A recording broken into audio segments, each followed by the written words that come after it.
This region is one of the most important areas in the country for commercial arable farming. Known as the breadbasket of Britain, we grow a lot of the food which ends up on plates across the country. Ahead of COP26, the BBC has recruited young reporters to tell environmental stories that matter to them. Zoe Johnson went to find out how farmers are having to change what they grow and how they grow it. Our farmers battle with weather conditions all year round to put food on our plates. But with rising temperatures and extreme weather becoming more likely, they're facing unprecedented challenges. There is no doubt that our climate is changing. And as a region that relies heavily on the farming industry, this could have a dramatic effect. New approaches are needed, and at East Anglia near Norwich, they're at the forefront of this change. This drill is designed for zero tillage. We've just rewritten the degree programme and we've concentrated on what we think farming is going to be like in the next 10, 20, 30 years, thinking about things like climate change, the increasing drive for sustainable practice. Agricultural degree students Rowan, Harvey and Ella are the farmers of the future, learning a lot more about sustainable practices than those who came before them. We're going to have to change the crops that we grow and change the varieties that we grow, which is something that we're not used to and we're not quite adept to as a farm yet. Something can be done to use less fuel, travel less miles or something with tractors on roads and things. It'd be really good, I think.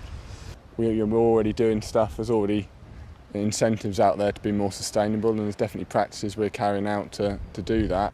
Do you know agriculture produces about 10% of the UK's greenhouse gas emissions? Many farmers are keen to show what they're doing about it.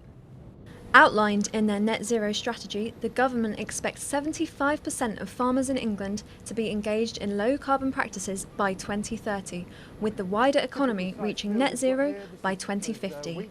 We haven't ploughed it. It's one of the things we're doing, is trying to do less tillage. Tom, who owns a farm in the Cambridgeshire Fens, has noticed a number of changes on his farm over the last few years. Everyone's talking about taking carbon dioxide out of the air, and actually that's what plants do, and they put it into the soil. So as long as you don't disturb the soil too much, we do less ploughing now, less cultivation of the soil. I view farming as part of the solution to climate change rather than as part of the problem.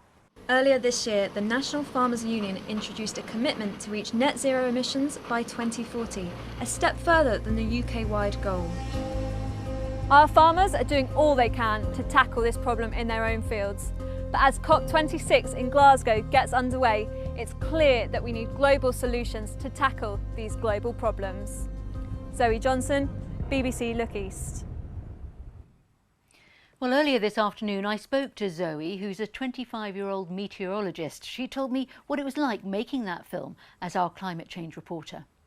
It's actually been a really positive experience for me. Previously I've felt quite anxious about the state of the climate and things like that, but speaking to people, finding out about what they're doing has been so eye-opening for me, such a positive experience. To see people that are really willing to make a change and listen to the science has been fantastic. Because your day job is as a meteorologist, so you are aware of what's going on with the climate, and is it that's made you anxious? Yeah, so I did a degree in meteorology at the UEA and I learnt from some incredible world-leading scientists about what's going on. But then when I graduated and became a meteorologist, I was forecasting this extreme weather, watching it unfold before my eyes and thinking something's not right about this. And that's really what has motivated me to do something about that. But also, as part of my job, I speak to farmers every single day on the phones. The weather is so important to them, and just hearing them over the phone saying this is not right, things are changing, this is very extreme, is what motivated me to tell their story, really. Obviously we're all looking ahead to COP26 now. For you, what would you like to see come out of that? I would really like to see some ambitious plans for us to help limit the global temperature rise to 1.5 degrees Celsius. I'd really like people to sort of shoot for the stars, make some really ambitious plans and take it from there. It sounds a little bit cliche, but I think the most important thing is that they all work together.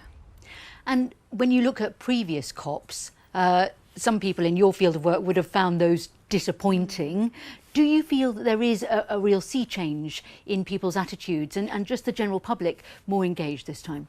I definitely think so, and I think you're absolutely right.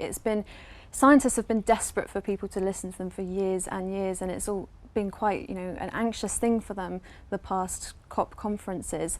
But I do think there's a little bit of a shift in the mood now. We are being listened to, and that's great. Let's just hope that, this is reflected in what comes out of COP26. Well, Zoe, thank you very much for your film. Thank you, Susie.